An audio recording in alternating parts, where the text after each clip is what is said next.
Yeah.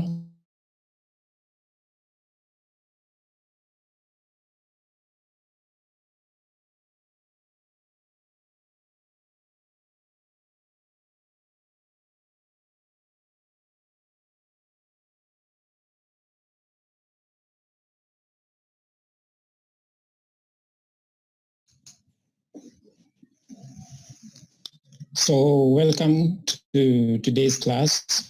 We are ready to begin. Now, before all of us to have a place to write, and also you need calculators. So from today, we are going to do a lot of calculations. And also we are going just to be taking note of some of the most important things, because sometimes a semester is not enough to be able to actually do these things. So this is not an introductory course. It is actually a course that is a build-up. So most of the things are not going to be just mentioned in a basic way. So note that today is when we are officially starting. We were revising some mathematical theories that we will need from today onwards. So also a follow-up on the same, we will have assignment 1. After I have posted on the e-learning, I will let you know. Then also I will make the link to be recurring so that we don't have to share the link all the time. So I'm also going to do that. And then now I think we can begin. So I see my mic is okay, so I hope you can hear me. So 2 or 3 people can just say hi if they can hear me and can see the screen, then I will start. The chat room is open. Okay, fine. I see guys greeting me. So now let's start on the same. So today we discuss computational learning theory. That's where we begin. It can also be called machine learning theory. Some people like teaching this in a very theoretical way. Actually, it's the theory behind machine learning. But actually, I'm not going to take you through all this vast theory, etc. But I am going to discuss the theory in a practical way so that now we can actually start doing our first activity. So I will kind of merge the two so that we are able to move. Also notice that the notes are on the e-learning. So head over there right now so that you can follow through with me. So if you're joining now, I've said you need a place to write, you need a calculator, you need to be on standby, and also you can have a cup of coffee or something because we are going to take a very steep dive immediately. So ensure you don't miss out on some of the things so that now from today onwards, you're good to go. Everything will build from today onwards. Okay, fine. So computational learning theory basically just touches on a number of key things that we will use as we progress with machine learning. So these are all the things plus more. It's not very exhaustive that we will touch on.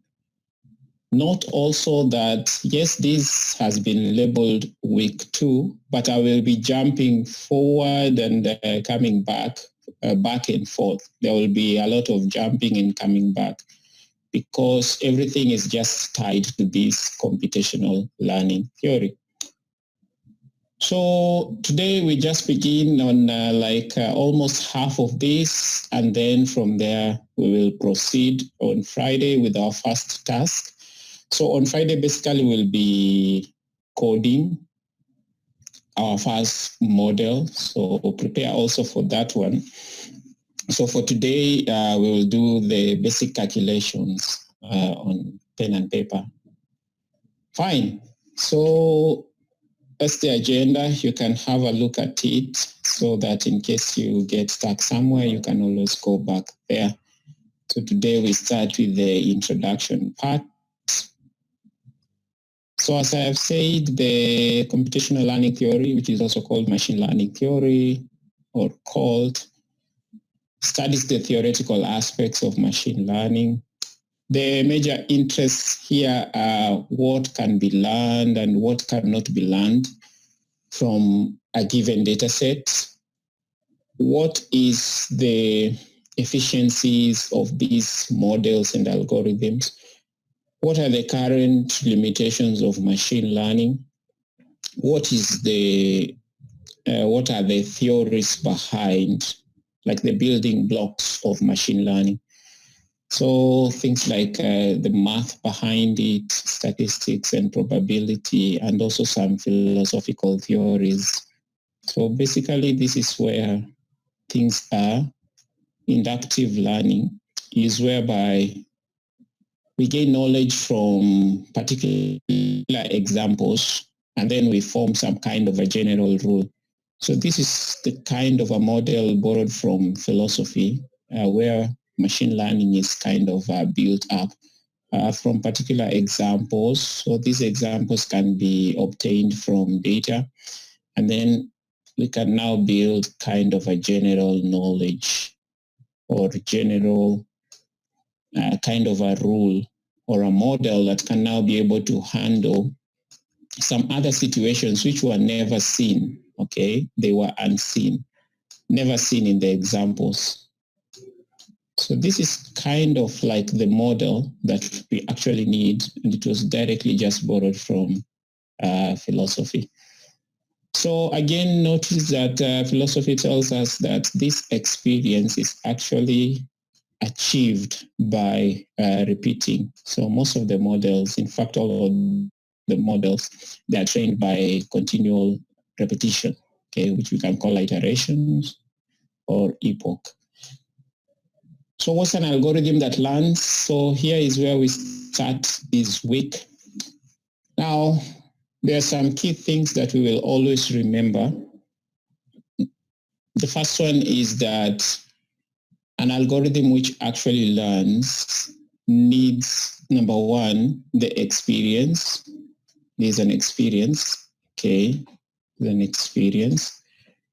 Then apart from the experience, there is a task. And then we need a performance measure. So we'll call experience E, then the task will be task T, and the performance measure will be P. So today we are going to discuss those three things. So what is learning? Learning is defined here. This is what learning is. If someone should ever ask you what is learning as far as machine learning is concerned, this is what learning is. So an algorithm or a robot or a softbot can be said to be learning if its performance at task T as measured by P improves with experience E. Okay, so this is what we are going to discuss. You can imagine a variety of experiences, tasks, and performance measures. Fine, so we start by discussing the task. So what is a task as far as machine learning is concerned? Now, a task here is generally what we are able to perform or what we are able to do by the given model. That is the summary of actually what a task is. And if you actually read through here, you are able to see machine learning tasks are usually described in terms of how the machine learning system should process the example. So I'll be coming back to this example as it's understood in this case, but we can actually still just mention it here. Remember from the induction theory of learning, there has to be some examples. So generally these examples are like going to be our data set plus its features. So for example here, if we are doing image processing, we could be interested in the pixels of an image, okay? So how do we extract the pixels? And then generally we represent these pixels as a vector, okay? So that's why we were revising vectors. So features are normally represented in terms of vectors. And we will actually do that. So there's usually a vector X, that spans R of n. Remember we said here R of n depends with the dimension. So if I write R2, I'm saying that is a two-dimensional vector. Okay, it's a two-dimensional vector. Fine, and R here stands for the set of all real numbers. Remember when we were revising on Friday, I talked about integers, real numbers, irrational numbers, etc. So the set of all real numbers are actually all numbers on the number line. Good. So what are some of the common tasks? I have listed out some examples here. They are not exhaustive, but majorly this is what modern day machine learning is. It is described with the tasks. So these are the common tasks. You can have general tasks or specific tasks. So for example, classification is a task on its own. It's a general task. A lot of things fall under classification. Regression is a task. Clustering is a task. Machine translation is a task, okay. Anomaly detection is a task. You can be able to detect fraud or network intrusions. Density estimation is a very old task, trying to learn probability distributions of data sets. Transcription is a modern day task, like this thing called optical character recognition, being able maybe to convert handwriting to digital letters, etc., and voice to text. So this is some of the tasks. So this is just basically a task. Whatever a computer is able to do as far as it has a smart system. So we will be dealing with the tasks.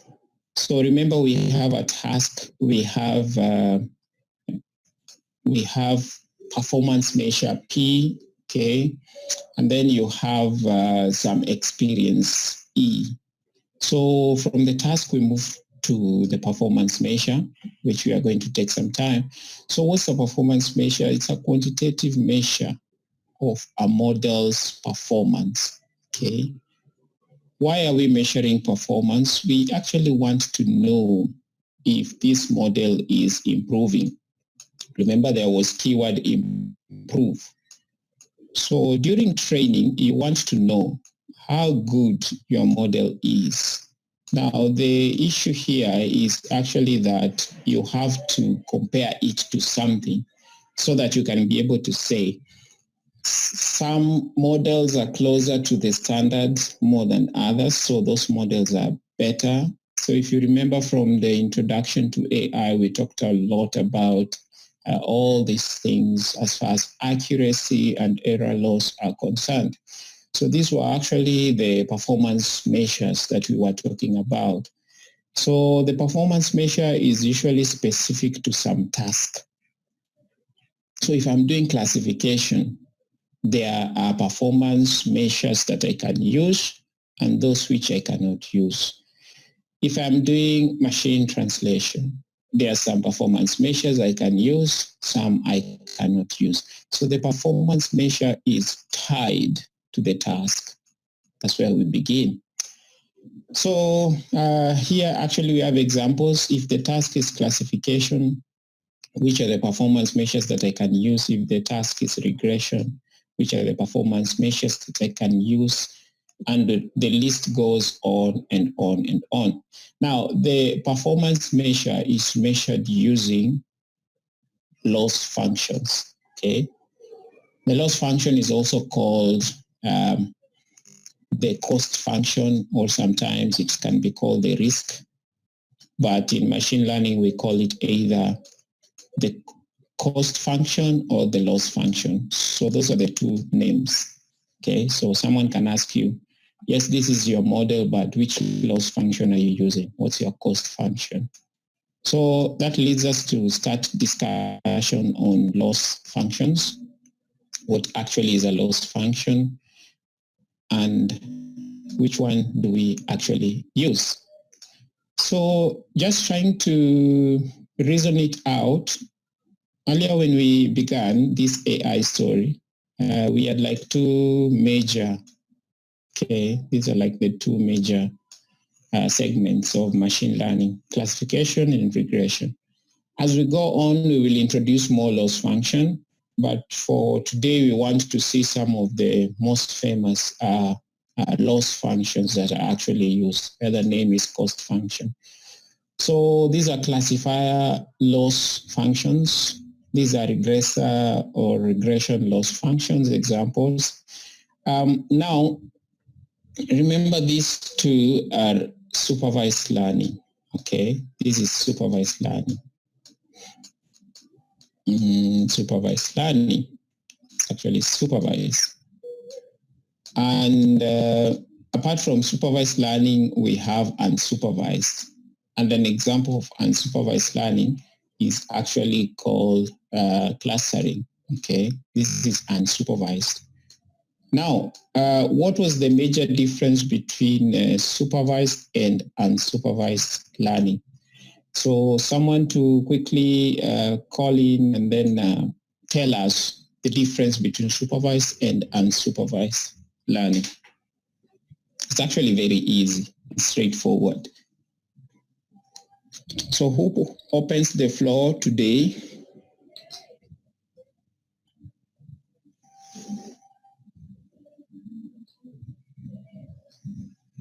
In supervised learning, Yes, Vanessa. the data is labeled, whereas in unsupervised, it's unlabeled. Very good. Very, very good.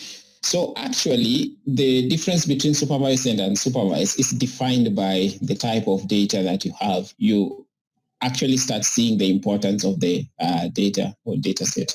So yes, in supervised learning, the data set is labeled, and unsupervised, it's unlabeled. We are going to go into that in a moment. Thank you very much. So fine. Now, how do I measure the error? What was the main thing that we actually said? So in supervised learning, I have the data set, which I'm going to call X. And then this data set has labels, which we are going to call Y. Okay, is an X and a Y. In unsupervised learning, I only have the X. The algorithm is supposed to discover the Y on its own. Okay, so in unsupervised learning, you discover the Y. In supervised learning, you are given X and Y's. So how do I measure the error? While I'm training, there is the Y that I want, but apart from that, there is the Y that I get during training, which we are going to call Y hat. So the error is majorly measured by, so this one is called, the one that I get is called the predicted. Okay, the predicted. Predicted. Fine. Then this other one is called the target. Actually what I want. Okay. The other name for the target is actually a gold standard. If you may remember, things which a human expert can actually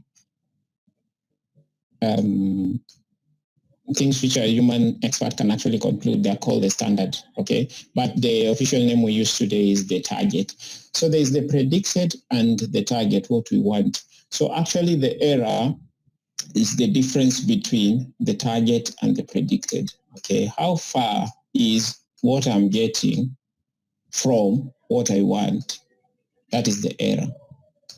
By how much is it falling short? Now we have a problem. When I'm doing unsupervised learning, what do I compare my model to? What do I say is the gold standard? For example, if I'm doing clustering, how will I know how well my model is performing? That question has not yet been answered. Okay, so we have a problem here. So performance measures for unsupervised learning is an active research area, open. Okay, it's open. There are some which I will mention, but there's that problem of what do we compare it to? Anyway, let's do supervised and regression, not supervised and regression, but classification and regression. Now, the first loss function or the loss measure that we discuss is for classifiers. This one we already did, so it's more like revision. It can be well captured using something called a confusion matrix. A confusion matrix looks like this. We used a confusion matrix while doing classification. You can see the gold standards here, and then there is the predicted values here. Okay, what the system gave us versus what we want. Then there are some things we can measure from the confusion matrix. The first one is precision. Okay, the next one is recall, and also we can measure accuracy. So now, when you think about measuring how well your agent or how well your model is performing, you might think of accuracy as the first thing. But now I have a statement here for you. We focus more on the error rate than accuracy, and that we are going to see now. So I can also measure accuracy from the confusion matrix, but we don't use it. And I have made notes on that. I have stated a reason here. Now, if you have your data set being unbalanced, okay, if your data set is unbalanced and you use accuracy, it will give you a false kind of a measure. So for example, if I'm training self-driving car to recognize objects which are static, like we're going to do in a moment, then I have a lot of examples which are actually static, and then a few examples which are moving. Actually, the accuracy will be biased towards static, and then it will tell me this model is 90% accurate, and that will be false because actually the model might not be performing well. So anytime you have data sets being unbalanced, okay, the percentage of what you're looking for in the training data set and what you're not looking for, they're not 50-50, okay, they're not balanced, then accuracy will not give you the exact. So how do you solve this? We just don't use accuracy mostly because real world data sets, they're no balance usually, and most of the time because life is not perfect. So either way, a balanced data set is actually having what we call the Gaussian distribution. This is the other name for the normal distribution. And if you remember the normal distribution, we drew it. It was perfectly skewed. Okay, perfectly skewed. So this is what we call a balanced data set that can be described using the normal distribution. Now we drop the name normal, we start using Gaussian distribution. So if the data cannot be described using a Gaussian distribution, just forget accuracy, and you need now to use more metrics. So what do we actually use? Quickly, we use precision and recall. Okay, you can read here to revise what is precision and what is recall. The idea here is just to focus on things which we call the true positives. Okay, true positive is actually what we are looking for. Well demonstrated using examples. I love examples when describing some of these things, most of these things. So true positive is actually what I'm looking for. So why can't I have metrics that focus on true positives? That is now the idea of precision and recall. So precision, you can see here it's true positive divided by true positive plus false positive. Okay, so if I want to increase precision, I need to reduce false positives, okay, because as you divide, these two remain the same. If I want to reduce recall, no, to increase recall, I need to reduce false negatives, okay? So the idea here is that for we actually need a higher precision and a higher recall, and to get higher values of precision and recalls, we need to minimize false positives and false negatives, okay? And that is like the story. So how do we combine precision and recall? So precision and recall are combined using what we call the F measure. So the F measure combines precision and recall, and there's a formula here. And as it goes, my board never opens. Okay, so I'll be switching here. 2.1. So precision and recall, they are combined using what we call the F measure. It's here. So this is the formula. And the F measure has a hyperparameter. I'll be discussing hyperparameters, which is called beta. Okay. So this is the formula. And the F measure is actually derived from what we call the weighted harmonic mean, okay? The mean, the average. So there are different types of means. You remember our revision on statistics, okay? The mean that you know mostly is called the arithmetic mean. So if I'm given two numbers, A and B, then I'm asked to find the mean is just A plus B divided by 2. Because I have two numbers. If there are 3, I'll do A plus B plus C divided by 3, okay? But there is another mean that is called a harmonic mean, okay? The harmonic mean is calculated in a different way. This is the formula for the harmonic mean. So the F measure is derived from the harmonic mean. And why the harmonic mean? There's a reason I've placed here. The harmonic mean is closer to the minimum. Remember, minimum will be our guest today. I'll talk about it in a moment. So the harmonic mean is closer to the minimum of the two values than the arithmetic mean. So quickly, let's do an example here. Let me give you two numbers, 2 and 3. Okay, find its mean and its harmonic mean. Then you tell me which one is the lowest. 2 and 3. So back to my board here. Find the harmonic mean, the arithmetic and the harmonic mean of 2 and 3 as your two numbers. So what is the mean? Very easy. What an opportunity to shine in these tough times. Yes, Isaac. Okay, for my mean, I have found 2.5. Yes, 2.5, good. And then for the harmonic mean, I have found minus 5. Minus 5. As 5. Minus 5? 5. No, sorry, 5. As 5? Yeah. So for the harmonic mean, it was, how did you do it? It should be a half, right? Yes. Plus 1 over 3. Yes. Then you get the inverse. Yes. So you have a 5. Yes. Okay, fine. Thank you very much. Any other person? I'm seeing some things in the chat room.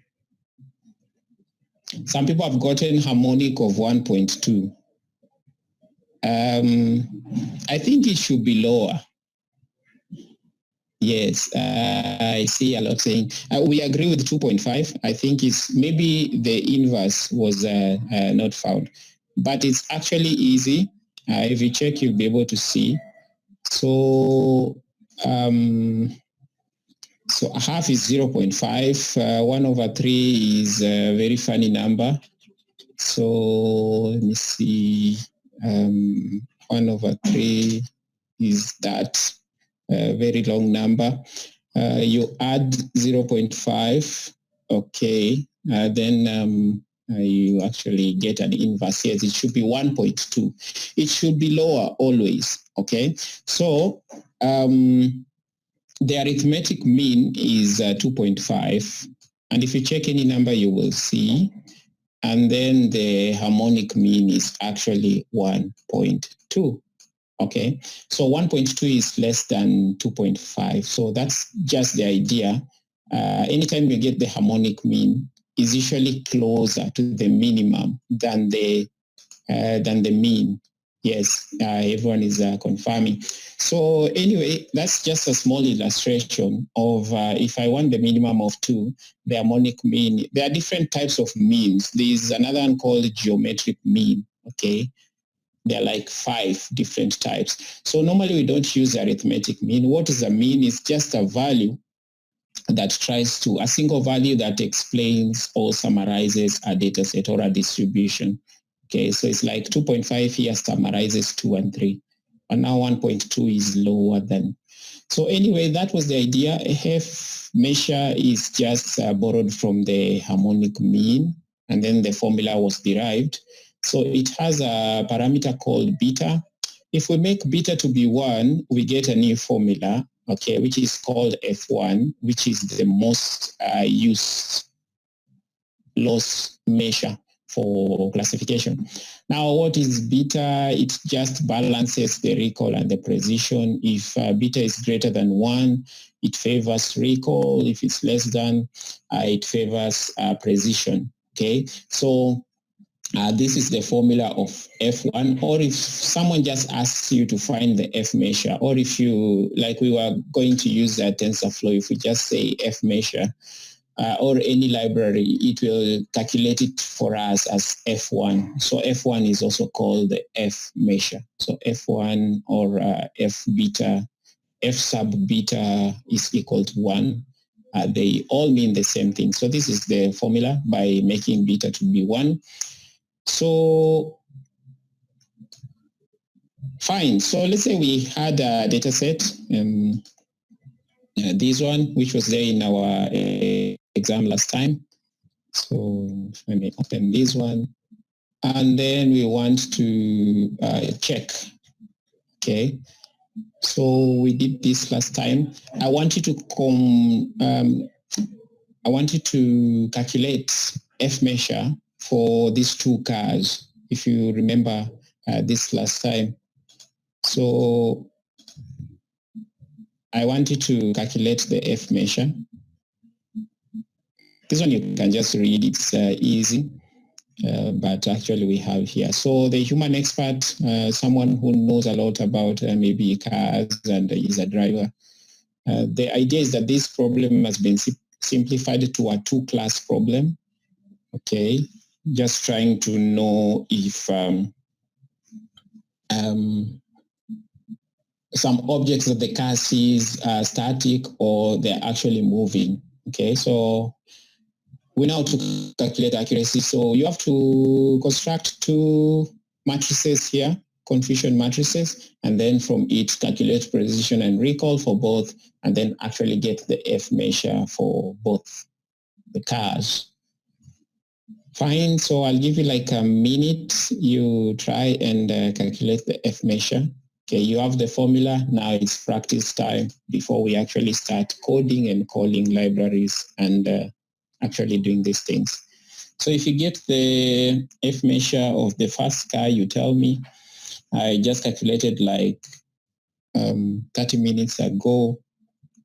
If you get for car B, you just tell me, then we'll be good to go. It's also a way to revise the confusion matrix as a measure of loss or error rate.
Okay, any breakthrough?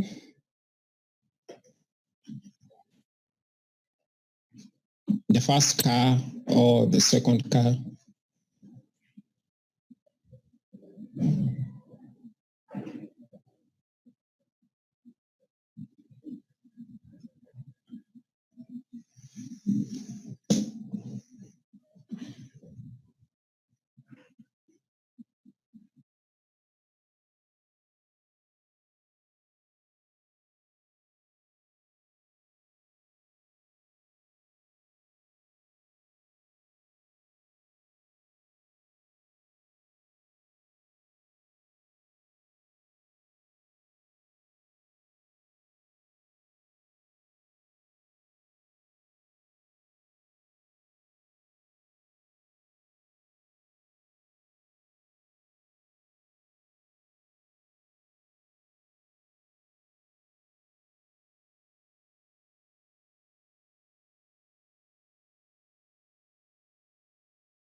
Okay, Julie has 4.8 for car A. Is actually lower than that. That's the hint I can give. It's 0 point something. Jaden asked, is beta the harmonic mean? No, it's not. Okay. F measure is derived from the harmonic mean, so you just forget the harmonic mean, then you use the formula. Beta is a hyperparameter that we have to set depending on whether we want to focus more on precision or on recall. You can refer to the slide. Which formula we're using? We are computing F measure, okay? F measure here, where is that? Let me see. This one. This is the F measure formula. You can read this slide to be able to see.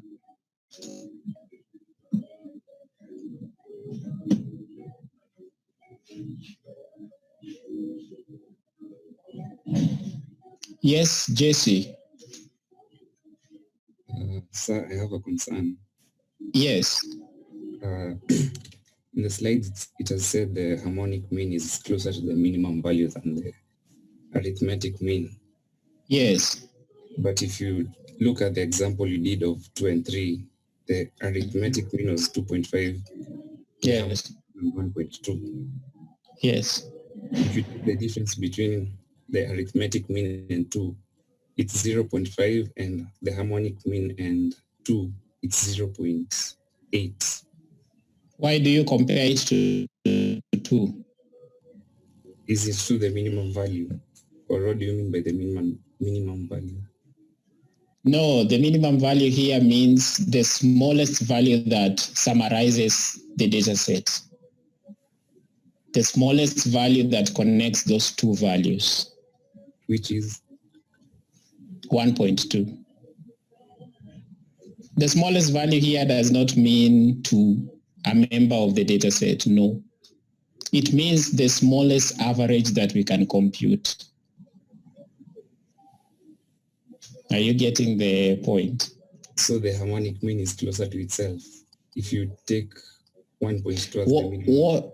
What is the smallest average that we can compute of 2 and 3? The smallest average. So what is the average that we normally know? You add two numbers, then you divide by n, right? Yeah. So the question is that the smallest average that we can get? The harmonic mean says no. Okay. So there is actually another average. There is another average that is smaller than that. Yeah, my question is, Yes. if the harmonic mean is the smallest average, Yes. then what else are you comparing it to? No, you're not comparing it to anything. You're just getting a smaller number.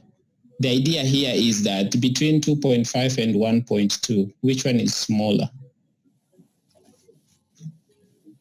It's 1.2, right? Yeah. So if I get the geometric mean, if I get all other means that I know, they will never be lesser than harmonic mean. Okay. Okay. So of all the means that we have ever known, harmonic is the lowest. You're getting that? Yes. Yeah, and that's just statistics. So harmonic mean away, now we are measuring F measure. So F measure was just inspired by harmonic mean. So now the question is, what is F measure? I see answers are now flying. Okay, fine. Yes, Anthony is the first one to get the answers. For car A, it's 0.88. Remember, I told you 4 decimal places, so it should be 0.888. Then for car B, it's actually 0.75. There's nothing after the 5, so it's 0.75. So that's it. That's how we get F measure. So if you have a question, you can call in. I give you like 20 seconds to call in. Okay.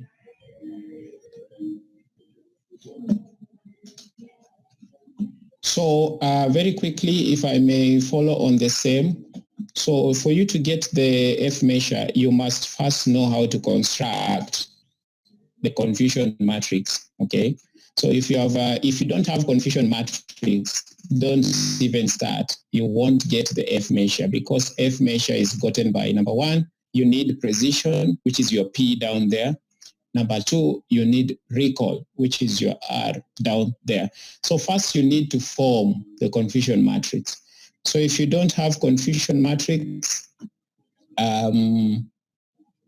so you will actually not be able to compute the F measure. So what is an F measure? F measure ties precision and recall together.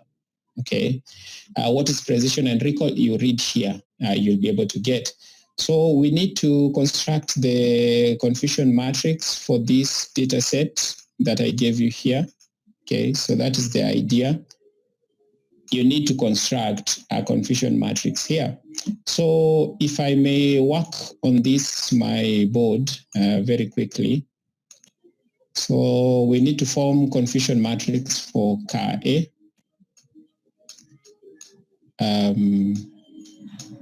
So someone give me the values for confusion matrix. What is the value of true positive?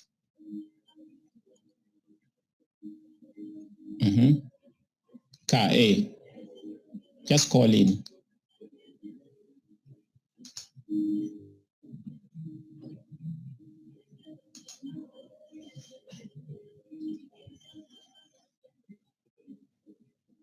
Yes, Gladys or Anthony, you have the answers. For car A, yes, it's 4. True so positive here I is write. 4. So I write 4 here. What do I write here? 0. 0. Good. What do I write here? 1. And 5. And 5. Thank you very much. So now I want to explain. So thank you. So remember here we have been told the car is being trained to recognize static objects. Okay. So what do I want? I want static objects. Okay.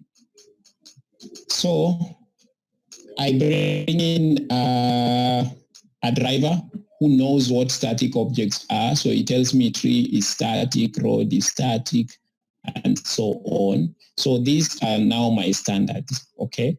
Then I put my software to action, and then I see how is my software performing. So the true positive, so another And here, true positive. What is true positive in this sense? True positive is objects which are static, okay, that have been classified as static, okay. So the human expert says it's static and the software actually got that correct. So if you count static for car A, you will find 4 of them, okay. This is true positive. Ideally, we shouldn't be going through this. We went through this time back.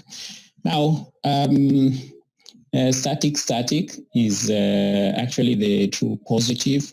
So the easiest next one is actually to go the way down here, true negatives. Okay. Yes, Waweru.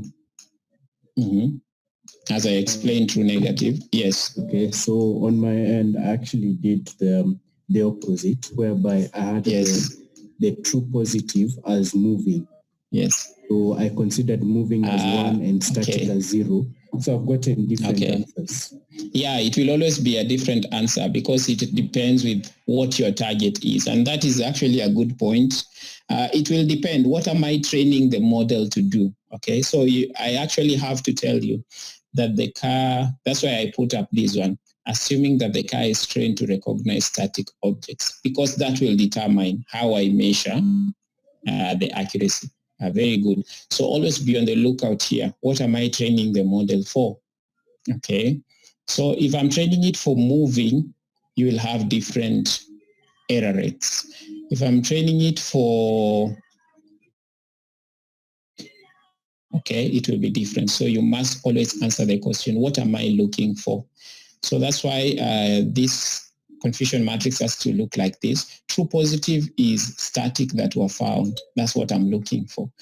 True negative is moving. Okay, so moving that was classified as moving. Okay, the other side of the coin, moving as moving, that becomes true negative. Okay, it's truly the opposite. So if you count for car A, you will find 5 of them. Okay, so here I count static. Here I count moving. So what do I count here? Anthony, you had the answer. This column is called false positive. So what do we think we should count here? I think the number of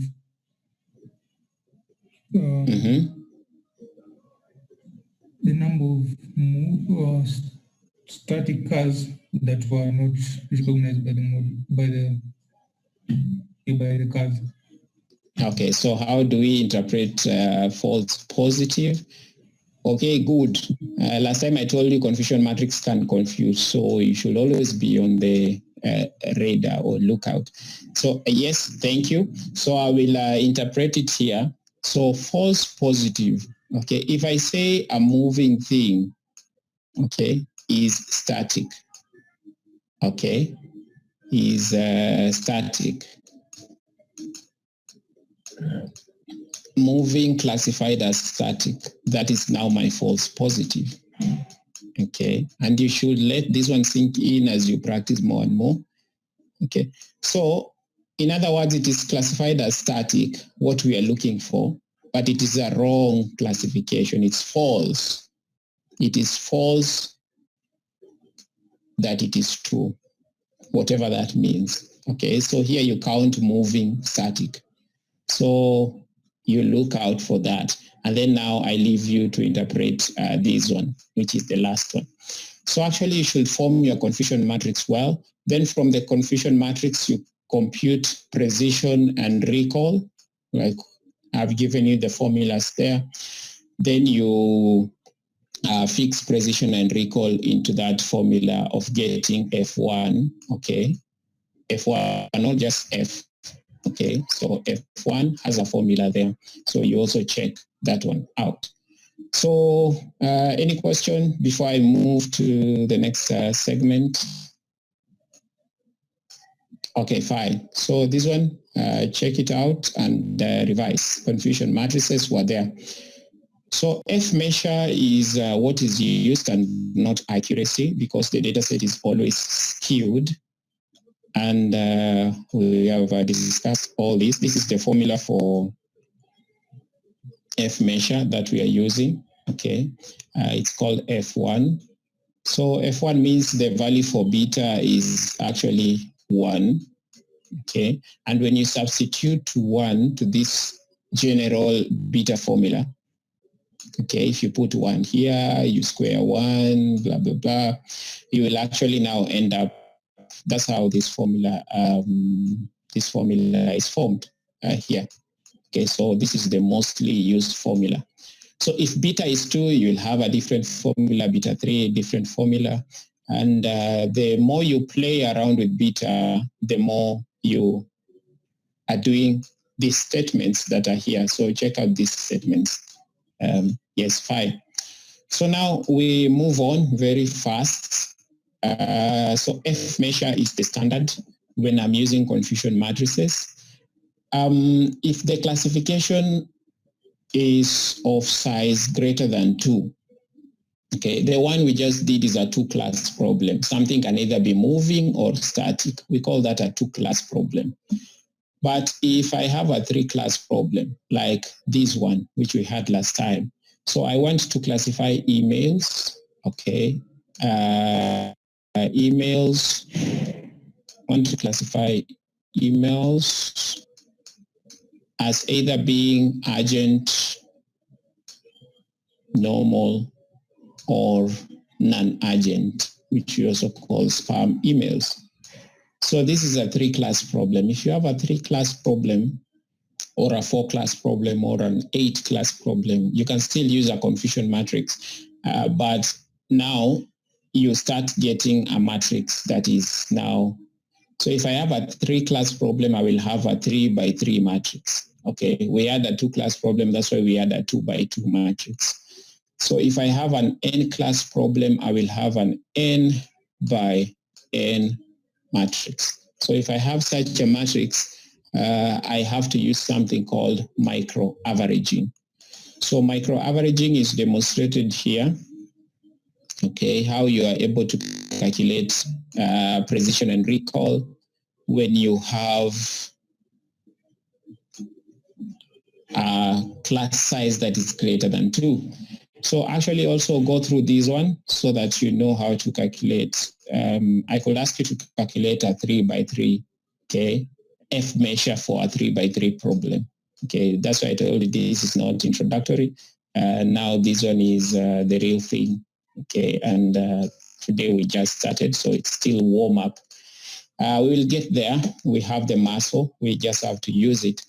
So actually, you are able to pull this together. So for example, if I'm focusing on urgent, okay, the first class, I will focus on the first 4 squares. Then I will have to pull in. So you see this one is pulled in here, so that now it becomes 11, okay.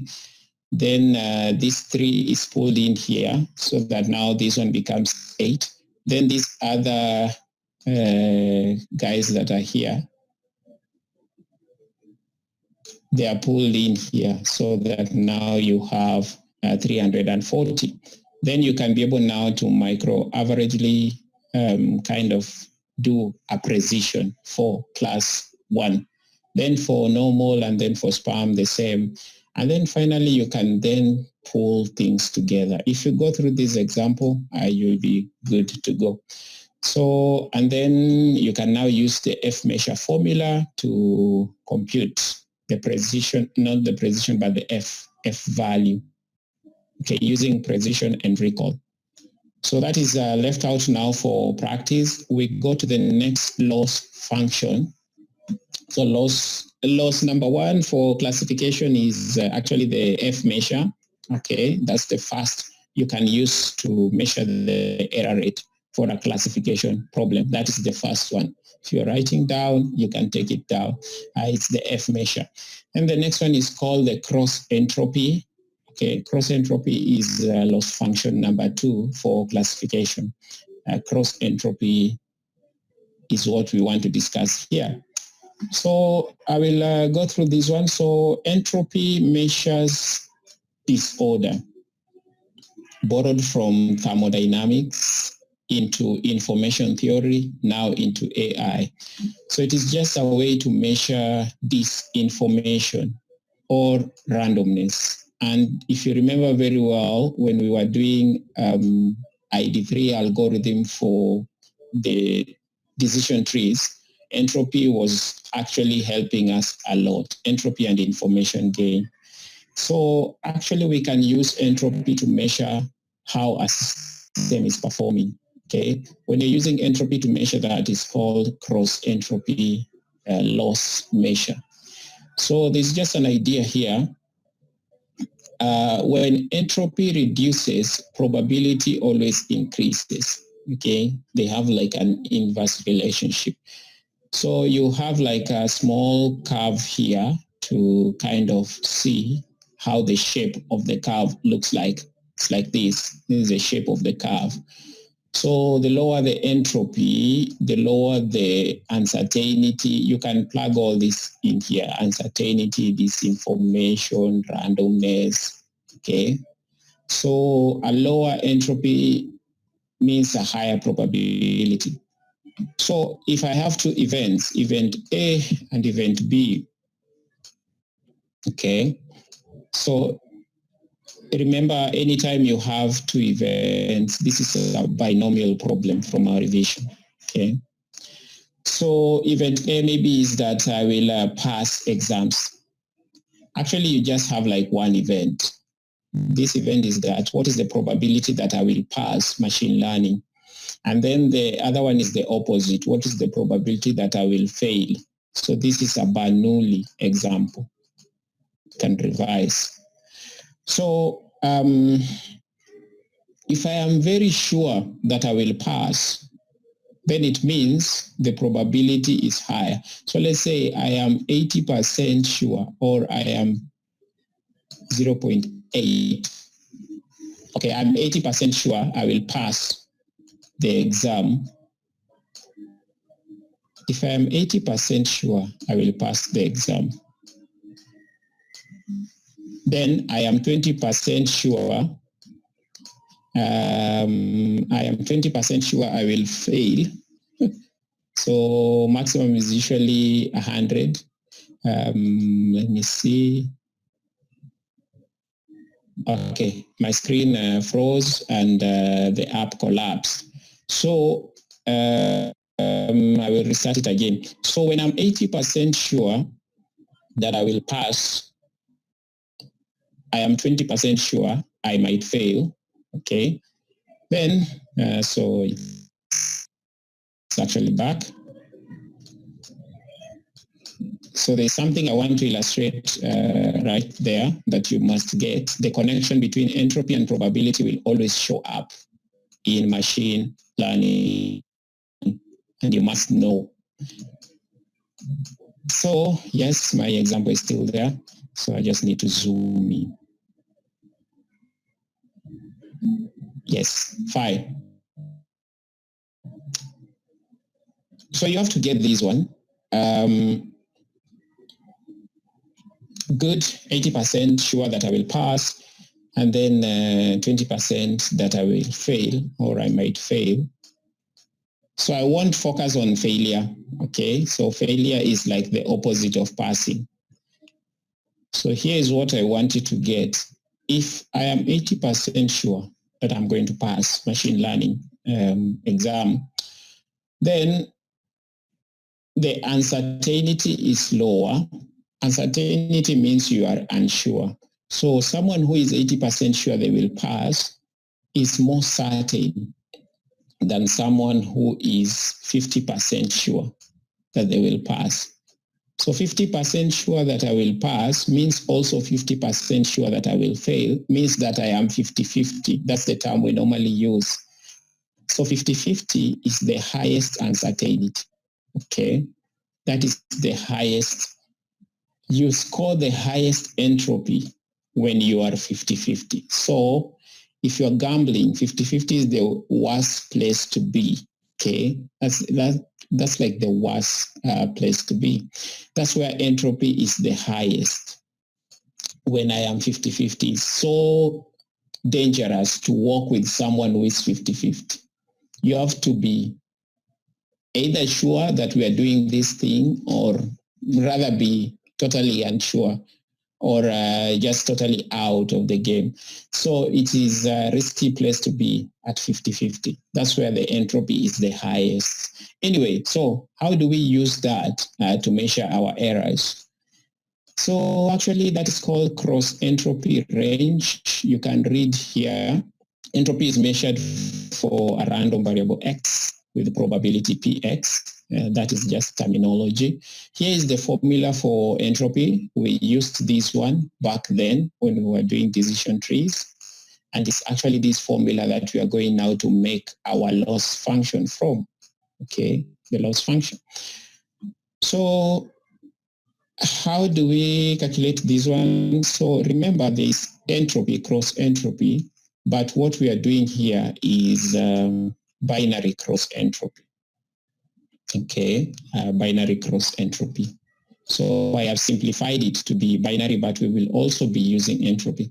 So this is how now the loss function looks like this. This is the loss function formula. So a lot of times, apart from the matrix, the confusion matrix, loss functions will be having a formula like this one, okay? So if the loss function is defined by this formula, okay, so let me just remove that one, okay. Now we can compute loss if I have this formula. So for example, we go to our example 2. Here. So you can be asked to compute cross entropy error or cross entropy loss. When you're given, I have simplified it to few values. Okay, so the y, which is the target, is this one, and the y hat, which is the predicted, is 0.25. So I wanted to plug those ones into this formula, and then you tell me what is the value that we get out of this function when we have these two values. So in short, compute cross entropy loss when you're given these two values. So that will take like a minute, because generally we normally have a set or a list of y values and y hat values. Then we do them value by value. Then we take the average. But I've simplified. So plug these ones in. I have even tagged the y's for you. Then you tell me which answer you get.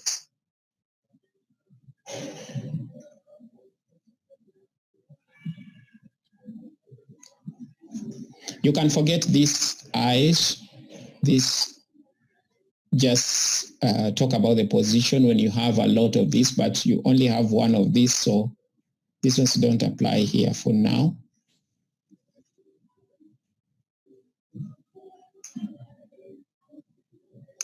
The logs are to base 2. That one we finished a long time ago. All logs in computer science to base 2.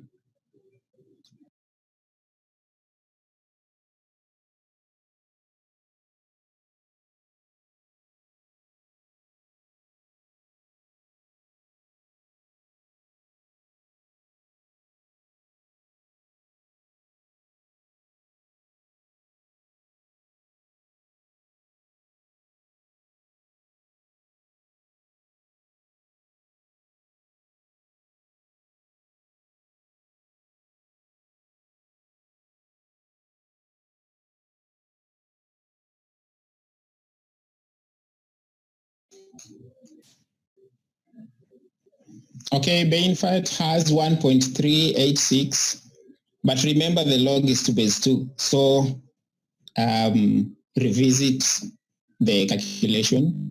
There log must be taken to base 2. You will find something different.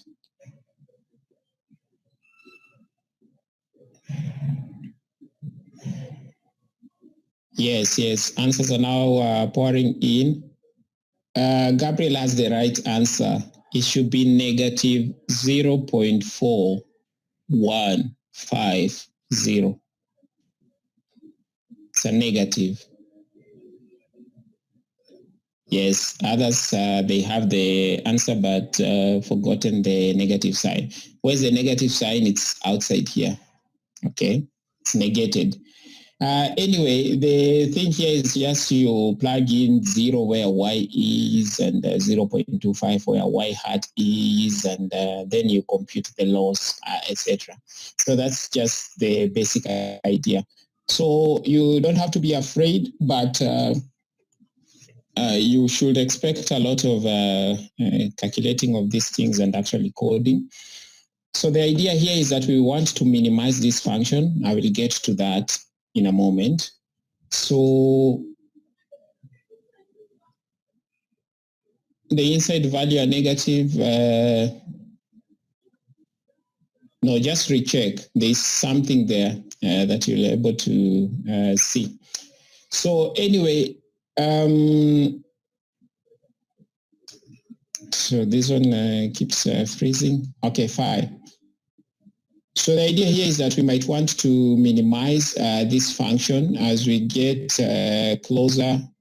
So the more we minimize, the closer we get to the output labels. The reason it's called binary is because the target can either be 0 or 1, etc.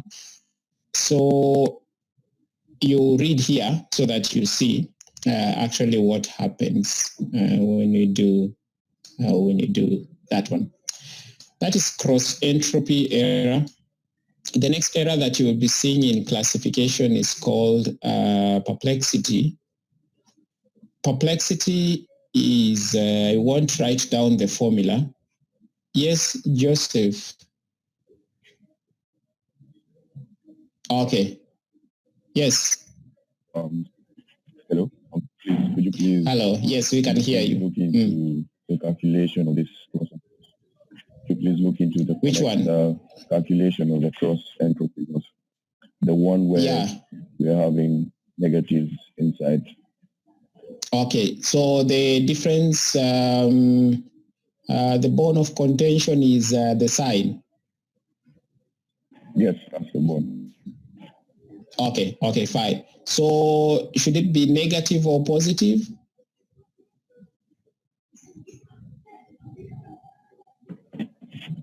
I'm getting a negative inside. There's a negative inside? Yes. From the log itself? Yes, from the log itself. Okay, and then the outside negative cancels that? To make it positive. Okay, so it should be negative 0.415, and then now the two negatives becomes positive. Yes. Okay, fine. Yes, I also seem to agree. Maybe I also missed the negative, the outside one. I think it should be positive. I see it now. I think so. So either way, yes. So you can change that one. You can check and confirm. So from the illustration, now perplexity is the next one we will use a lot, especially in language models when we get to deep learning and what we call the recurrent neural nets and how they can build language models. We will use perplexity and cross entropy. So the idea here is that the lower the cross entropy, the more accurate the model is. That's the summary, okay? And since cross entropy and perplexity are related, so we desire to have a lower perplexity and a lower cross entropy. So please note that one down. We want to have a lower perplexity and a lower cross entropy, okay? We want to minimize this one. So that's just the summary. So if I have two language models and one has lower perplexity than the other, then I say the one with the lower is the one that we use. Okay, so that's just the main thing. Then here, so Okay, fine. We have settled on the sign, so you don't have to be worried. It will happen a lot. That's why we have to calculate as we go together. So now we have finished introduction to the loss functions we can use in classification. So very quickly, let's go to the loss functions we can use in regression. The first one here is called the mean absolute error, and it's very easy. Okay, so mean absolute error. This one is also called L1 or absolute error number 1, L1, loss 1. It's just the difference between the actual and the predicted. Okay, so I take the actual that I have in the data set and what I have found after running my model, then I take the difference, then I forget the signs, I take it to be absolute. Okay, so it's called absolute. Then if I have many of those, we are doing an example so that you understand, you can now take the average. Okay, so 1 over n just means like, it's just like forgetting this one and just saying over n. Okay, still the same thing. Fine, so we sometimes don't use this error as it is because computing its derivative is going to be difficult. I'll get to that in a minute or two. But the advantage of this error is that it performs well when I have a noisy data set or when I have outliers. I will discuss outliers. Fine, so the most famous one is called the mean squared error. But before I go to the mean squared error, there's something to point out that has not opened there. It's actually we'll be looking at the shape of the error curve. You see, this is the shape of the mean absolute error. See, it looks like a V. When was the last time we saw this shape? Is when we were revising functions, okay? There was the absolute function looking like this. It kind of merges at point 0, the origin, and that's going to be important. So the mean squared error is this one. The actual and the predicted, you subtract, you square, okay? Then if you have many of them, you're going to add, then get the average. So when I look at the shape, from your notes you can look at the shape.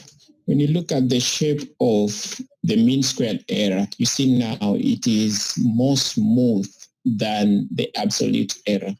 It kind of flows like the inverted normal distribution. This is going to be of interest.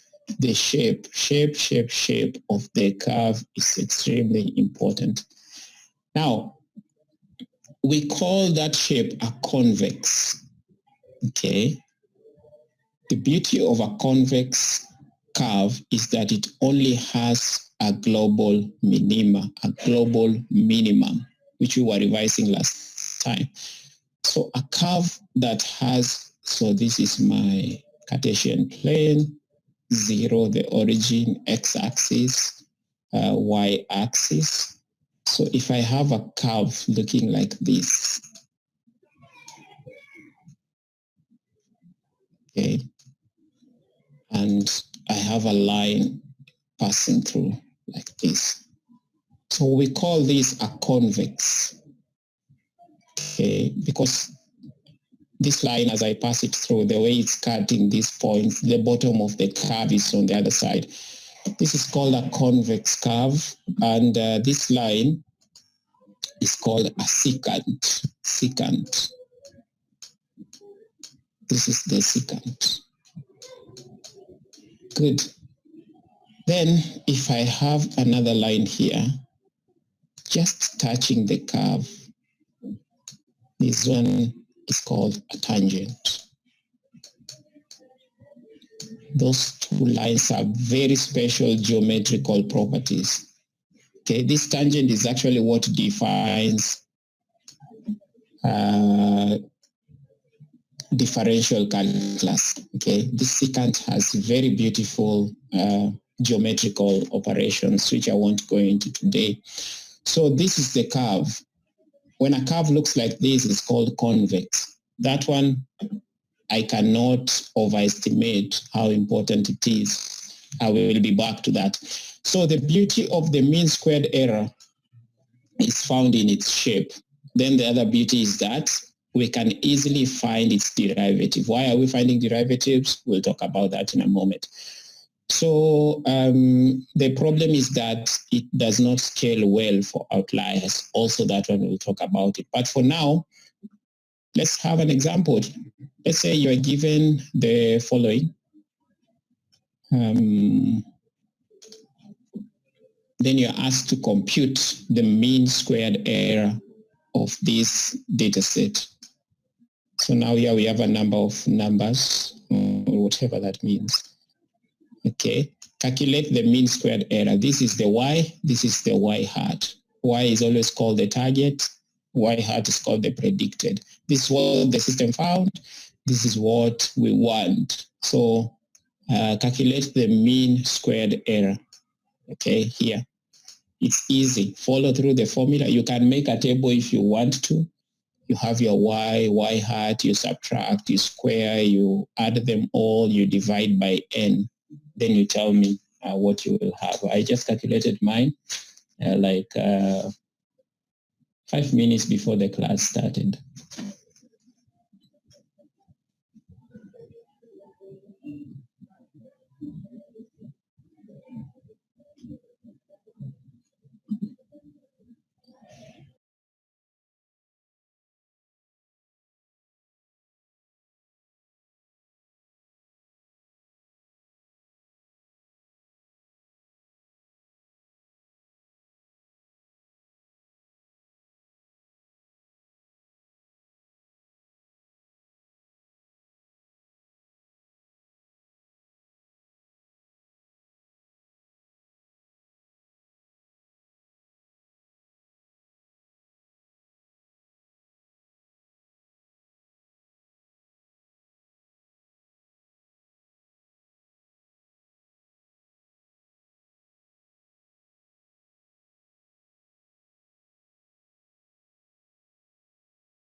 Anyone? Notice also as you calculate these ones, they sink deeper. So you have to calculate so that you know how to.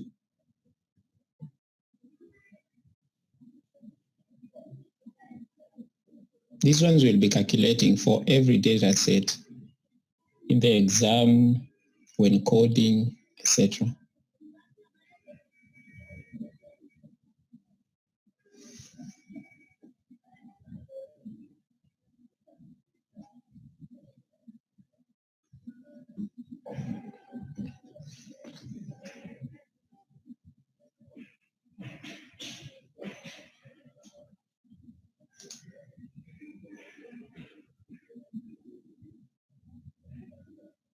Okay, we have some values on the chat room. Guys getting 2 points. Actually got something different from that. I don't know why guys are getting 2 points. Nicole, you have 2.7560. Can you briefly take us through how you found that one? You can call in.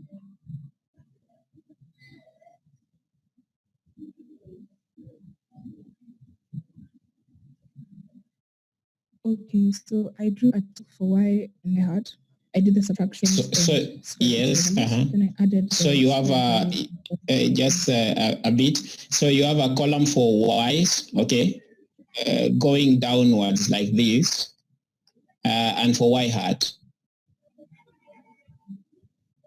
You can hear me? Hello? She's gone.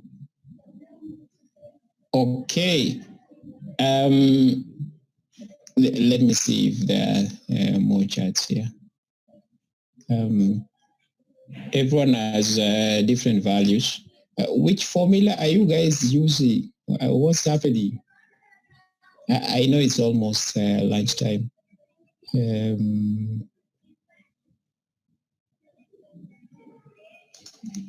Now, just slow down. We are getting the mean squared error, not the mean absolute error. There's a formula here, okay? And actually, you should be able to, you can have a column for y's, okay, if you're struggling, okay, like that. Then you can have another one for y hats, like that. Then you need to say another column for, let's say you say L is equal to y minus y hat. Okay. So for example, let me see the first values. Where is that? Okay, so if I may drag this to this side, make it a little bit smaller. So the first value, y, okay. So for the first value, zoom out, y is 0.23. Okay, this is 2. And then y hat is 0.06. 0.06. Then you have to subtract this and that to get this. Then after that, you have to square. So you have another column for L squared, okay, where you square whatever you get here. Then when you're done, you will have to add all this, okay, and then you divide by n. What is n? Let me see if we are back on track here. Okay, Nicole has told us what happened. Yes, then you divide by n.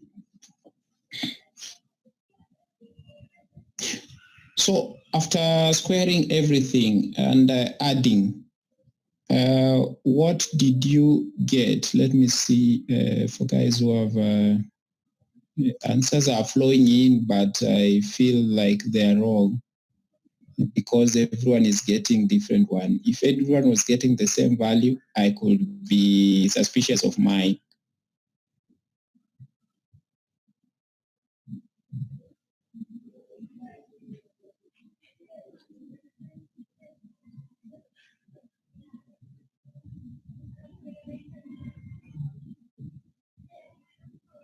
Redo it this way and recheck. Okay, redo it this way and recheck. 0.03. Okay. 0.3 minus 0.3. Okay. You do the subtraction. You'll be able to get something there. Okay. Then the value is squared. Then finally, you'll be able to get actually the value that you need.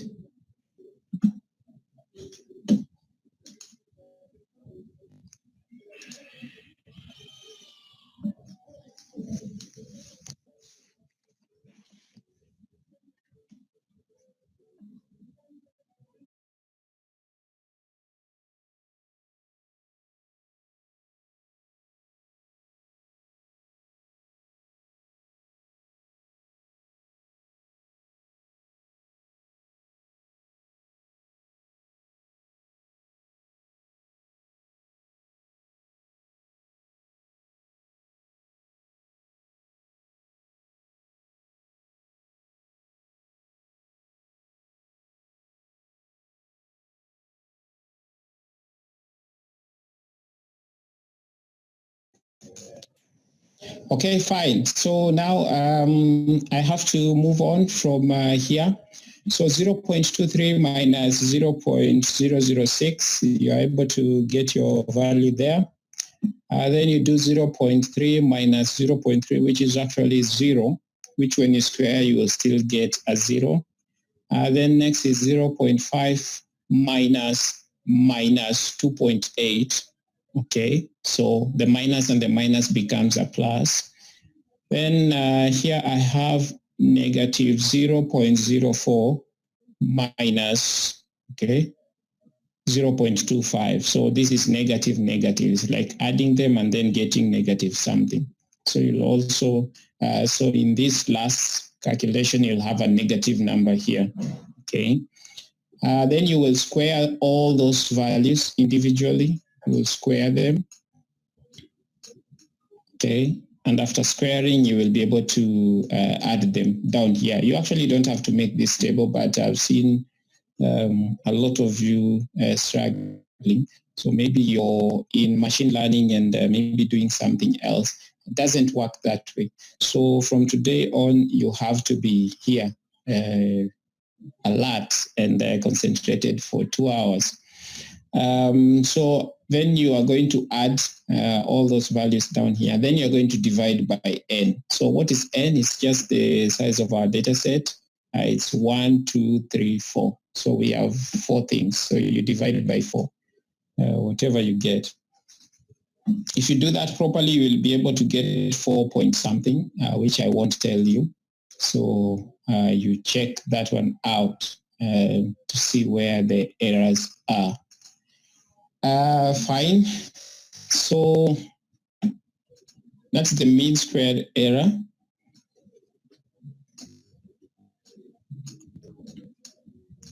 The mean squared error shape, very important. Again, I've talked about this. It is here. So you see the shape. It's actually a perfect kind of a curve. Okay, it's a convex curve, which is perfect. Okay, fine. So we have said mean squared error suffers from outliers, and the mean absolute error is difficult to find the derivative, which we will need for Friday. So what do? The two are combined together using a formula called Huber. Okay, Huber's laws. So Huber's laws combines the MAE and MSE, absolute error and squared error. Then it has a hyperparameter that is called delta that you have to set. We'll talk about hyperparameters. Then if the absolute after doing this is less than the delta value, okay, if it's less than the delta value, you use this formula. If it's more than the delta value, you use this formula. So the idea here is that mean squared error is a quadratic function, okay? And mean absolute error is a linear function, okay? So we combine the two ideas. So if delta is less than, if the absolutes are less than delta, they are taken through the quadratic. And if it's otherwise, they are taken through the linear. So the next thing is actually to apply this. So the next question is the following, which I want you now to calculate. So assuming a delta value of 0.5, okay, assuming a delta value, we can write it down, I don't have it here. Assuming a delta value of 0.5, find the Huber laws in this data set, okay? In this data set, find the Huber laws in this data set. So actually, I want to see how you will apply that one. You apply that one, now you are beginning to be a true computer scientist, data scientist, which I want you to be.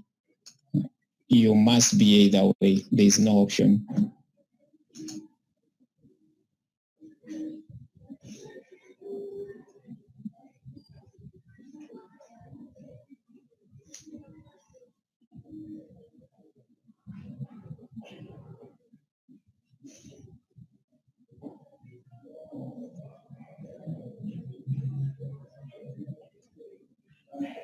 Yes, someone has found answer for the last calculation. That is good. You just have to follow through. It's practice.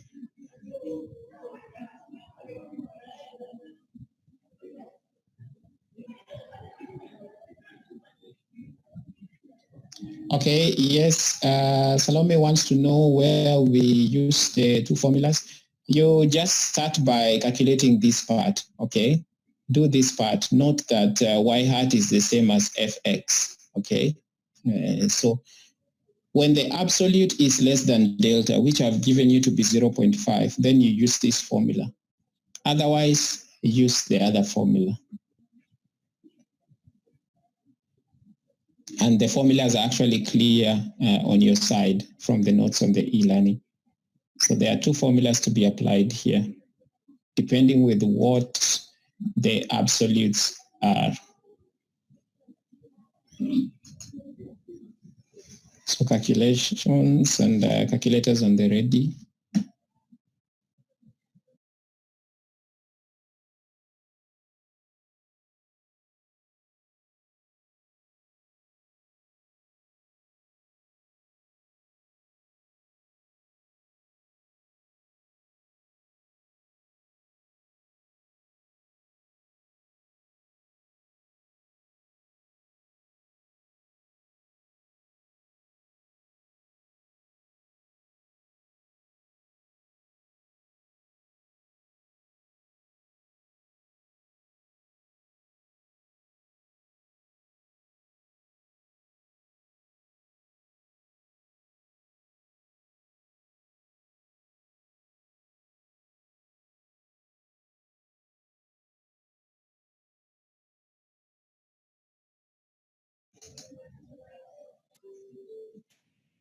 The value for delta, someone is asking, is 0.5.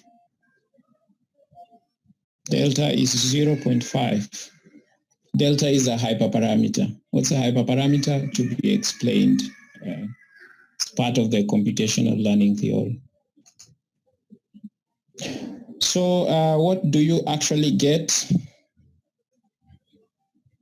Remember, you have to get the average. You have to add everything and get the average when you're done. So the hint here is where you have 2 point something. So if you have not found 2 point something, not yet, you actually have to recheck the computations.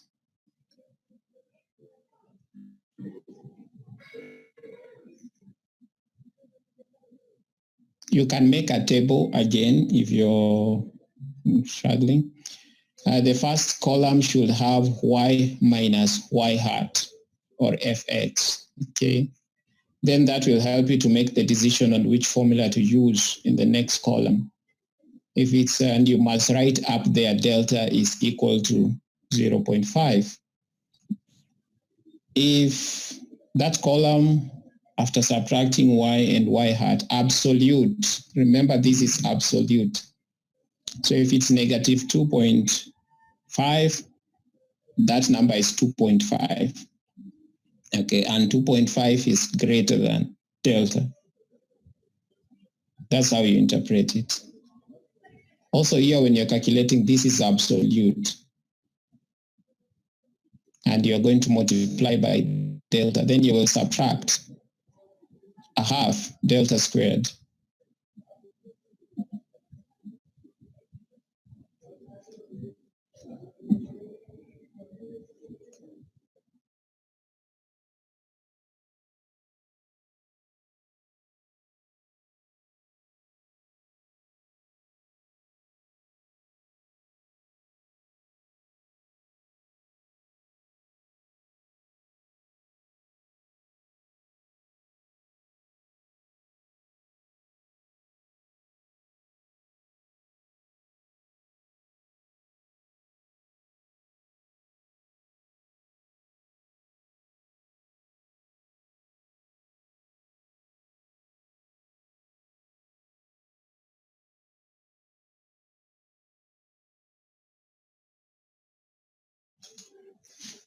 Okay, fine. So let's do the Huber laws together. Okay, all these Huber thing with an H. I will take the table format because we are learning, but personally I don't use tables. Just calculate these things. There are some more interesting loss functions than these ones, but these are the loss functions that actually look nicer. So I will make a table. The first column, so let's do this together. Stop whatever you are doing, we do this together so that we are able to move. Because on Friday, we'll be using these ones. So I'll just have one for Y, the other one for Y hat. Okay, first column. Can draw this with me. Trust me, we will not draw it as we go on. Then we have said we need the difference between Y and Y hat. The other name for Y hat is FX. Okay.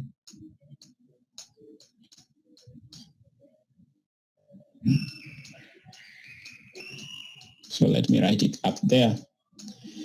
So let me just fill up this table very quickly with the values that we have there. For Y, we have 0.23. I wish I could write faster. Then I have 0.3. Then I have 0.5. Then I have negative 0.04. For the Y hat, I have 0.006. Here I have the same value. Here I have negative 2.8. And then finally here I have 0.25. That's the question, okay? So that's our table. If you're not on this table, then you are doing the wrong thing. So fine, now simple subtraction. So subtract very quickly, call in, tell me the answer as we subtract. Subtract 0.23 minus 0. In fact, you can subtract all of them. Then just tell me, we write as we go down. Hello. Yes, yes. So the this is Salome, right? Yes, Salome. Good. Let me get the pen. Okay, I have the pen. So here it's 0.224. 224. Good. Next.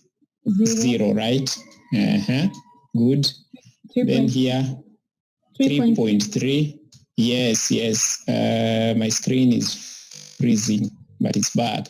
3.3. Good. Then here should be a negative value. Negative 0.29. Negative 2.9, right? 0.29, sorry. Negative 0.29. Yes. Okay, yes. Negative 0.29. Thank you very much. Does everyone have that? I hope so. So now, what else do we need? We need to take the absolutes, okay, of these ones. So I can take the absolutes here. I just say this is redundancy, but helps us to see. Minus Y hat, absolutes. Absolute means we just forget the sign. So this one will be there, this one will be there, this one will be there, and then this one will be 0.29. Forget that negative, okay? What else now do we need? We need to make a decision. Where will we use the quadratic and where will we use the linear, okay? So someone to tell me where we use the quadratic. I'll just rename the columns. I say this is the rows, I mean, row 1, row 2, row 3, and row 4. Yes, so for row 1, which one do we use? Remember, let me also write here. Delta is equal to 0.5. Okay, yes, 0.5. So, yes, row 1, what do we use? I think we use the quadratic. Okay, fine. So maybe I can just write decisions here. Row 1, quadratic. This is redundant, but for understanding. Quad, row 2 is 0 less than or equal to 0.5. No, greater. 0 is greater than 0.5 or the other way around? Which one is bigger between 0 and 0.5? 0.5, right? Yes, very good. So which function do we use here? Quad. Okay, fine. So quad. Which one do we use here? 3.3. Linear. 3.3 is greater than, right? So here we use linear. Good. Linear. So this is what Huber did. By the way, this is what we do. This is our job, just coming up with new formulas. You enjoy it so much, then you publish it, then you go on holiday. It works. So then 0.29 is which one? Quadratic. Quad. Really? Yes. So quadratic. Good. The next thing is just to apply the formulas, and then we will add everything down here then we divide by 4, the size of the data. So anyway, so let's, so now, how do we use this formula? We just plug in, okay? So here we are using quadratic.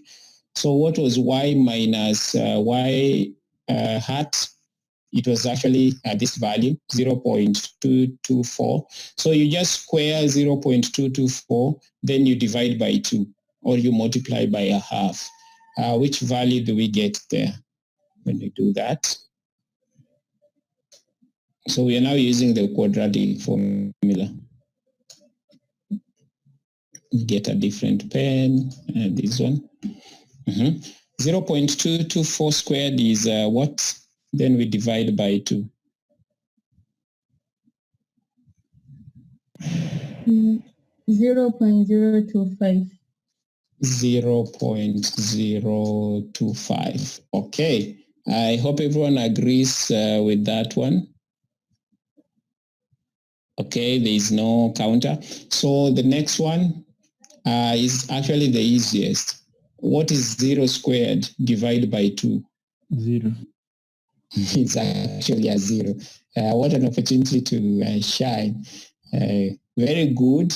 And next, now let's finish with the quadratic here, down here.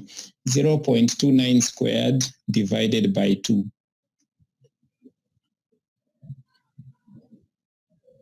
0.0425. 0.0 4205. 420, right? So we leave it like that. Okay, very good. Now you can see we are moving together.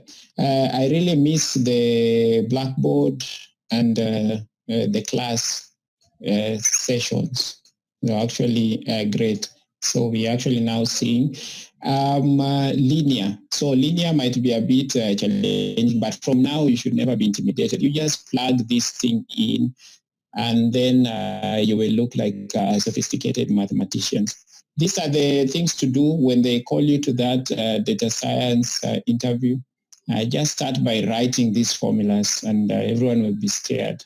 Mention Huber there, mention the F measure, and you will actually start hearing the ground shaking. So with time, you will just be used to this. It's going to be normal, the new normal. So in linear, we just say we put 0.5 where delta is This is absolute, which we already have. So the absolute value is actually 3.3. So we don't need to recompute here. So what do we do here? It's 3.3 times 0.5, which is what? 1.65. 1.65, very good. Then we just subtract,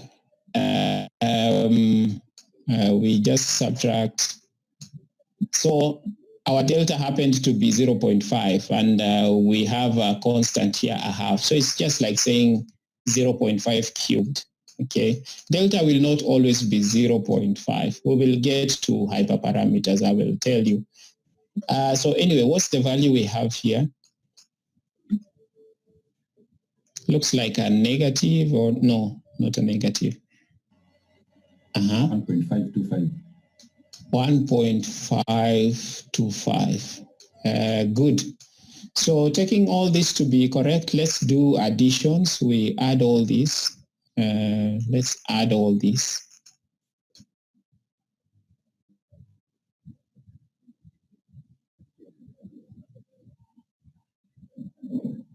Mm-hmm. 1.592. My screen, 1.592. Yes. Okay, 1.592. Very good. Then we divide that number by 4. 1.592 divide by 4. What do we get? 0.398. 0.398. Yes. Actually, that should have been the value. Okay, should have been the value. Good. I also calculated in a hurry. So this one is now the Huber laws. So if you do the same if you draw the table and go through the steps easily, you will also find the mean squared error. I can ask you also to find the absolute. It's just a play around with the variables and the tables. Shouldn't be difficult. So any question here? Now someone can ask. Let me see who got that value. Yes, Gladys was there. Lewis was also almost. It's just yes. Vanessa had the exact value, and also Andre and George also had the same value. That's good. Yes. Waweru had the value. So you're actually doing better than me, and you can actually see how the flow is happening. So very good. So either way, we could just be giving you values and asking you to compute the errors, and shouldn't be difficult if we follow through. So ideally, today I wanted us to go way beyond. So give me like 2, 3, or maximum of 5 minutes. I just mention a few things, then I leave you to prepare for the next class.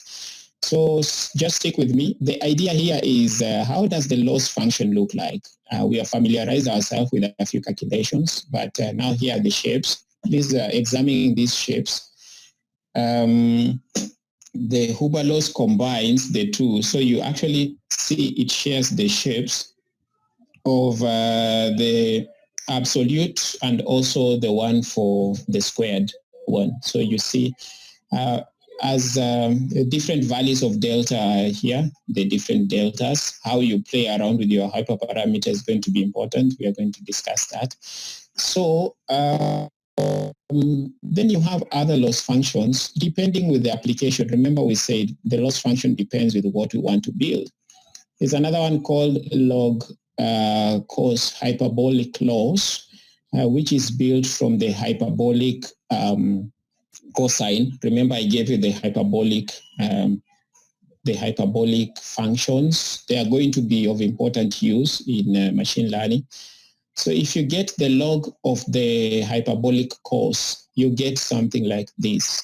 okay, which is smoother than L2. What is L2? It is the mean squared error. It's also called L2. What is L1? Mean absolute error. So you see the way it is interchanging at 0 and the way it's rising, it also becomes an important function. Then you have other functions like this. So what is the summary of error functions? Any function that has a shape, okay, that looks like that smiley shape is of interest to be an error function, which means I can discover more functions, provided I have the equation of this line, okay? Most likely a quadratic. You see, this is a quadratic function. So this one is called a convex, like I have described. It's a convex. Why is a convex important? Because we'll be interested in this point. So the goal is to get to this point. What is this point? This is called the minima or the minima of the loss function, okay, of the loss function. And how do we get to the minima of the loss function? We need to know its first order derivative. First order derivative. Okay, because what happens, what information does first order derivative carry? In first order derivative, okay, the first order derivative defines the slope. Here the slope is falling. Here the slope is rising. But here the slope, there's no slope here. Slope is equal to 0. It's a critical point. So number one, how do I know that a function can be used as a loss function? Number one, it should be easy to compute its derivative. Okay, that's one of the things that is used to, you can write them down to find a loss function. It should be easy to compute its derivative. And why do we need the derivative? So that we can be able to know how to get this point. So we will always be seeking to minimize or to find the minima of the loss function, whatever loss function that we have. Now, as we are going to learn on Friday now, because time has gone, I wanted to do this today. The process that can be used to find the minima is going to be called gradient descent. We are going to be forcing this function to go that direction. And if it's rising, we are going to force it to go that direction. So that finally we are able to discover this point. When we discover that point, you are going to say, we have converged. Okay, so converging is going to be something great. So gradient descent helps me to get the minima. Okay, so learning is by reducing or minimization of the error function. So whatever error function that you use, you must be able to minimize it. Now, here's the problem. If I have a function that is, so this is convex. Concave will look like this. So if I have an error function looking like this, function never has a minima. It only has a maxima here. Okay. So now this is called, so this is convex, this is called concave. So in mathematics, this is called a concave optimization problem. If I draw a line, the point is up there. Here, if I draw a line, the point is down here. So concave optimization beyond this course. So for now, we'll be focusing on error functions that look like this. So actually, when you look at all these shapes, they're just playing around in that fashion and order. So we have summarized some loss functions here, and we will actually be plotting these loss functions as we run our model. Hopefully from Friday, If not from Friday, then from next Monday. So quickly, the next thing here was the experience. Remember, we have moved from the task to the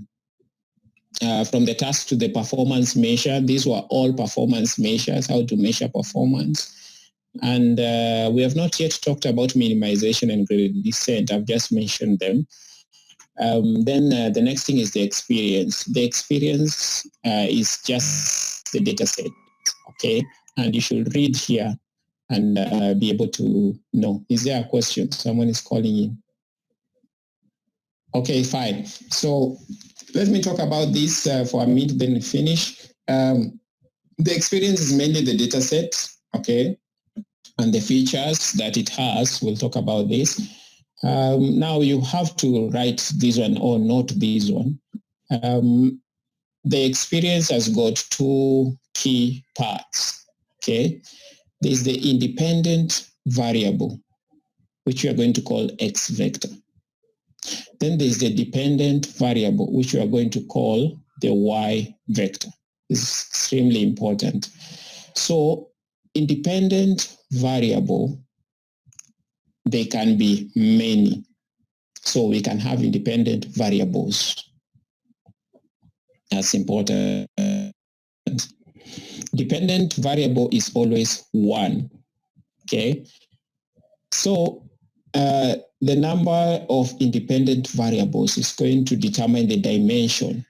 And later we'll discuss something called dimensionality reduction and the curse of dimensionality. They are part of this theory. So in supervised learning, I have dependent variable or variables, okay? And I also have the target, okay? I have, yes, I have like both. In unsupervised learning, I only have one of these, okay? And that's the main difference between supervised and unsupervised learning that you should actually read here. So what do we normally do in unsupervised learning?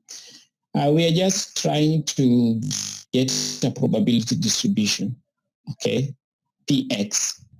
If you refer to Bayesian theorem, Px stands for the prior distribution. This is unsupervised learning because you only have X.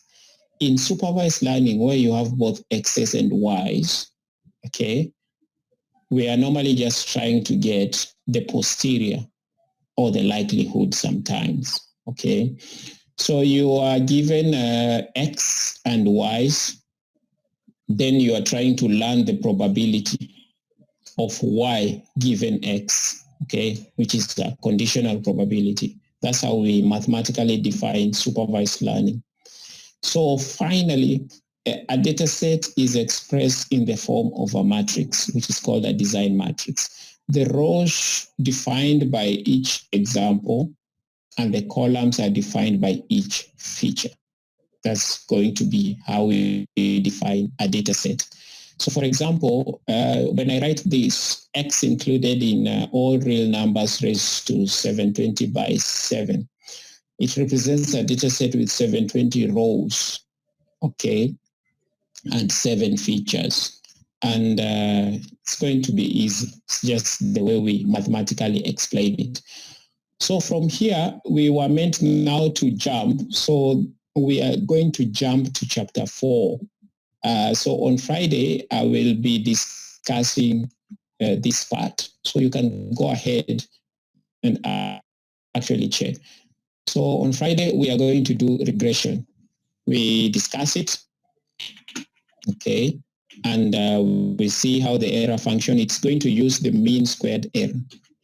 And we discuss gradient descent, the learning rate, and we do derivatives. Now it's going to be a partial derivative. I'll tell you what that is.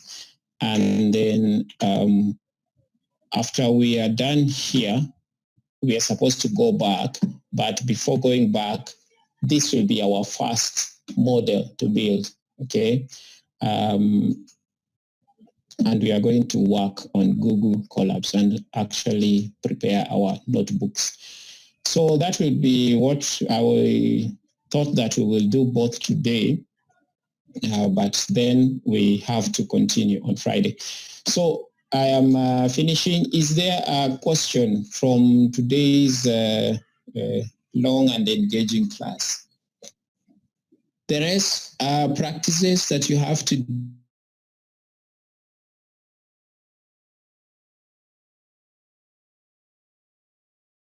Part A. Part B of assignment 1 is going to be documentary, healed through AI. The role of machine learning in changing lives and actually just being able to bring equality where there was inequality. If you have seen that documentary, there are a lot of inspiring stories. It's a YouTube original that I want everyone to watch. So be that as it may, I think now we can continue on Friday. As the custom goes, just greet me so that at least I'm not very lonely with your name and admission number. I'm going to make this link to be, what do you call it, recurring. There was another link that was made recurring, but something happened. I didn't understand why. But I'll confirm in case I need a new link on Friday. That will be the last one to share via WhatsApp. It will be recurring. So now you can just be joining directly. I will post it also on the e-learn.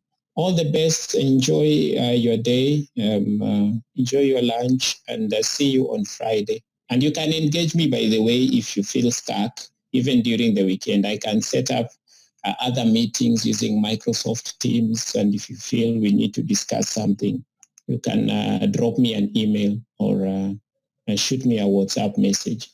All the best. Stay safe and enjoy. I will share the videos. They are quite large. I am thinking of uploading them on YouTube, then just sharing the link, because as per yesterday, the last 3 classes we have had, they are now like 9 GB compressed. So it's actually a very long video, a 2-hour video. So I will, I think the best way, because I was thinking of the best way, it's filling up. Everyone is trying to upload videos on e-learning.